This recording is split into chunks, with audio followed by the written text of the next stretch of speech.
Você falou aí, né, do voto de ontem do ministro Luiz Fux. Um ponto que chamou bastante atenção, que gerou muita polêmica de ontem no voto, foi o fato de ele ter inocentado Jair Bolsonaro de todos os crimes, né, Lari? Foram mais de 13 horas, a gente ficou com a live aqui o dia inteiro, 13 horas de voto, o mais longo, inclusive, já registrado na história do Supremo Tribunal Federal. A gente, inclusive, separou o trecho da fala dele para a gente ver aqui de novo.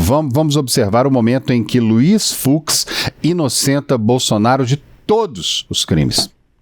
Reitero sobre este ponto os argumentos já expendidos anteriormente, no sentido de que o ex-presidente já não ocupava mais o cargo de presidente da República em 8 de janeiro de 2023, motivo pelo qual não possuía posição específica de garante. Para evitar repetições, apenas ressalto novamente que os pressupostos indispensáveis à caracterização do crime omissivo impróprio não foram demonstrados.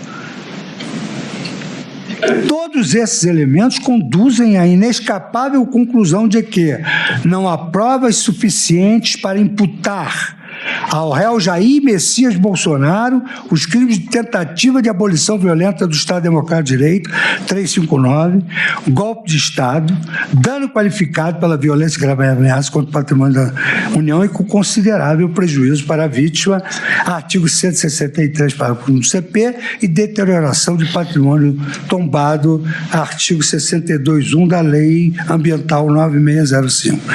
Resta, então, a imputação do delito de organização criminosa, com relação ao qual já esclareci nas premissas teóricas que a existência de um suposto plano criminoso, suposto, não basta para sua caracterização, vale dizer, para a caracterização da organização criminosa. Tá aí, é o voto do ministro Luiz Fux. Frederico Duboc, vamos lá. A gente conversava um pouco antes da gente entrar no ar aqui, são 10 horas e 19 minutos. Nós falávamos o seguinte, eu te perguntei, né? Qual a importância de a gente ter dentro ali do Supremo Tribunal Federal um voto completamente divergente do que disse o relator e do que disse a Procuradoria-Geral da República? É importante ter esse voto, ter uma pessoa que divirja ali de tudo que está sendo dito? É importante e essencial, né? Esse voto do Fux, ainda que tenha desagradado muita gente, assim como o voto do Alexandre de Moraes desagradou muita gente também, né? Foi um voto necessário, né? Por que eu considero ele necessário? São duas formas de abordar uma questão que é essencial para o Brasil. Não é um julgamento qualquer que está acontecendo no Supremo. Nós estamos julgando um ex-presidente da República por acusação de golpe de Estado. Isso daí é uma questão, não vindo ao mérito se é culpado ou inocente. O fato de fazer um julgamento dessa monta é uma questão que tem o potencial de dividir o país e, ao mesmo tempo, de provocar muitas repercussões políticas, né? Alexandre de Moraes e o procurador da República, eles pegaram todos os fatos, né, que isoladamente aparentemente não dialogavam, e ele montou toda uma narrativa com sua justificativa jurídica, né, para embasar o caso.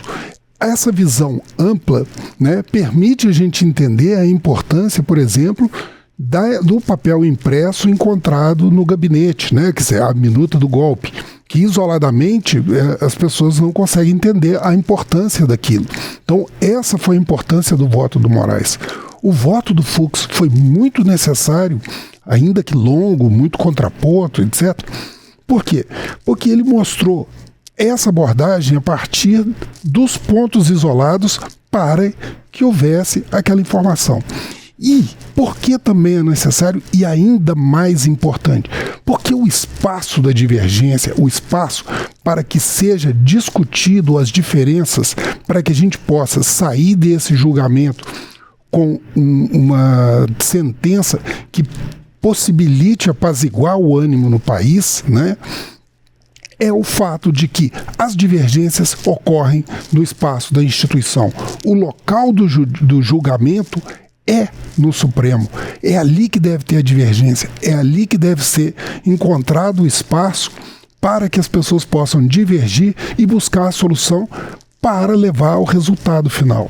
Então, foi o encontro de duas formas de enxergar os fatos, que chegaram a conclusões diversas, mas ali é que eles devem se dialogar. Nós vimos também um diálogo que, no dia anterior, né, o Fux, ele havia pedido assim, olha, eu quero fazer minha apresentação sem interrupções, e por 13 horas ele fez a apresentação, né, praticamente sem interrupção. Eu lembro de uma interrupção do Zanin apenas perguntando se ele queria uma pausa para poder continuar o voto dele. E o Dino também perguntando, é esse o voto do senhor? Então o senhor votou contra o Mauro Cid? Como é que foi seu voto? Exatamente, mas foi uma apresentação muito respeitosa, né, que é isso que a gente espera. O espaço do contraditório, da divergência respeitosa, é no judiciário, é no legislativo, né? Não é no confronto de rua, né? Não é na violência de rua. E a gente vê que quando as divergências não são aplacadas nos locais institucionais para isso, a gente tem aquilo que a gente falou no início, né? Que é o assassinato de um representante político. Então nós não queremos isso no Brasil. O que nós queremos é que o Brasil enfrente a realidade desse julgamento, encontre os pontos divergentes e possa sair apaziguado e maior dele. Pois é. Ô Lari, agora 2 pontos aqui que eu queria chamar para a gente debater aqui. Um deles é o seguinte, o voto de Luiz Fux ontem dá um fôlego à direita no Brasil, sem sombra de dúvidas, que de ontem para hoje, né, muita gente já comentou nas redes sociais, o próprio advogado de Jair Bolsonaro disse que Fux acatou a parte da defesa de Jair Bolsonaro, portanto, dando este fôlego à direita no país. E um outro ponto também, né, Lari, que o Fux vem e ele está divergente com ele mesmo ali, porque pelos mesmos supostos crimes, agora para alguns juízes já crimes de fato, para alguns ministros crimes de fato, ele condenou outras pessoas, e agora ele inocenta, mas ele condenou o pessoal, vamos dizer ali aqui do chão de fábrica, quando chegou lá em cima nas pessoas apontadas como comandantes de tudo isso que aconteceu, ele dá uma espécie de amenizada na situação, dizendo que não há bem tantos indícios assim como é dito, né, Lari? Exato, a gente viu isso sendo apontado ali, né, principalmente nas redes sociais ali, a gente viu de fato as pessoas questionando isso em relação ao ministro Luiz Fux. Mas para voltar ao seu primeiro comentário, André, em relação à repercussão do voto do ministro Luiz Fux na oposição, né, aliados ali do ex-presidente Jair Bolsonaro, a repercussão foi direta e foi quase que imediata ali, conforme ele ia lendo os deputados, parlamentares que estavam, inclusive, no Supremo Tribunal Federal, desciam ali para conversar com a imprensa e já se manifestavam, né, inclusive a nossa repórter Lara Alves trouxe, ao longo da programação de ontem, alguma dessas manifestações, e quando eu digo repercussão direta, para além de comentários ali, de avaliações, celebrando o tom do ministro Luiz Fux por esses integrantes da oposição, uma repercussão direta também no Congresso, quando a gente olha o projeto da anistia aos envolvidos no 8 de janeiro.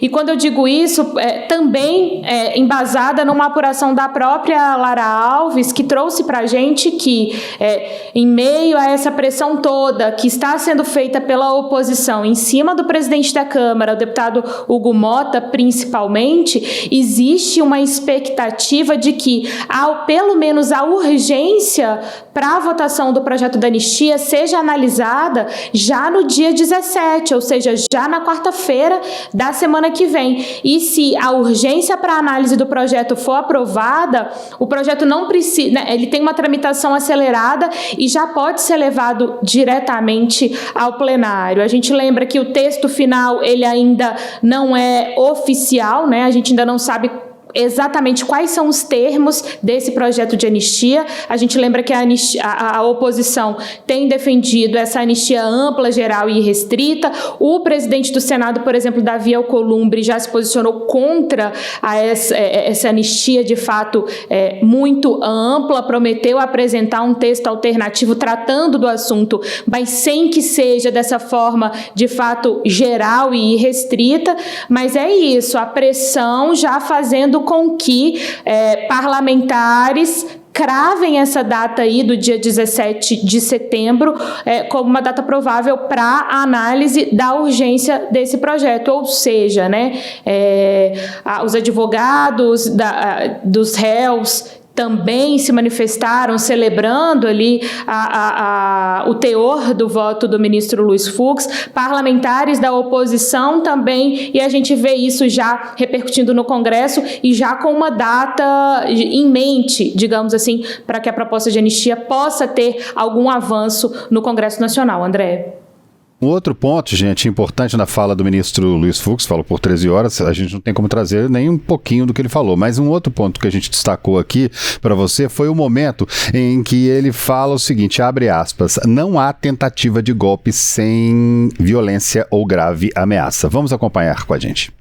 Sem dúvidas, o autogolpe tentado pode configurar o delito previsto no artigo 359-L do Código Penal, quando qualificado pela violência ou grave ameaça, como exige o tipo, e consistente em conduta capaz de eliminar todas as instituições basilares do Estado Democrático de Direito. Fecha tudo. Dentre elas também, quando suprime por completo a liberdade de expressão, o devido processo legal, a separação de poderes, a alternância no poder por meio de eleições livres e justas. Jamais, porém, poder-se-ia cogitar a incidência do artigo 359-M do Código Penal nessa situação pela ausência de deposição de um governo legitimamente constituído sob pena de evidente violação ao artigo 5º da Constituição Federal.